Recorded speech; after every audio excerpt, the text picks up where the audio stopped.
Une autre mesure qui serait intéressante, c'est, comment dire? Par exemple, de veiller à surveiller plus, je pense, d'un point de vue social, certaines familles qui sont en état de précarité. Parce que moi, ce que j'ai noté dans le livre, c'est qu'il y a un déterminant sociologique quand même qui est Oui, celui de la oui, précarité, qui pousse certains absolument. à la violence. Bah, après, moi, j'aimerais enfin, utiliser cette question pour aller dans une transition très importante, c'est le rôle du père, le père absent, le père négligent, le père maltraitant. Ça, c'est Mmh, vraiment l'un des pôles du livre. Il y a la mmh, mère, la oui, mère qui perpétue le trauma envers la fille, oui, et la oui, fille oui, qui veut rentrer dans cette rupture, oui. et le père qui est le grand absent, le grand méchant loup ou le grand fantôme. Bah, j'ai envie de te dire, soit c'est un C'est vrai, fantôme, c'est vrai, soit c'est c'est un vrai. monstre, en fait. Oui, Je vous laisse, s'il oui, vous plaît, développer sur ça parce que c'est ouais, très, très important, je pense, à mes ouais. yeux.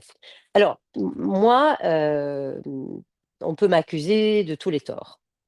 En revanche, j'ai quand même je reste, avec une vision matérialiste au sens marxiste du terme. Je ne suis pas marxiste, je ne suis pas communiste, mais je pense que les précarités et la pauvreté sociale ne peut qu'être le terreau de l'islamisme.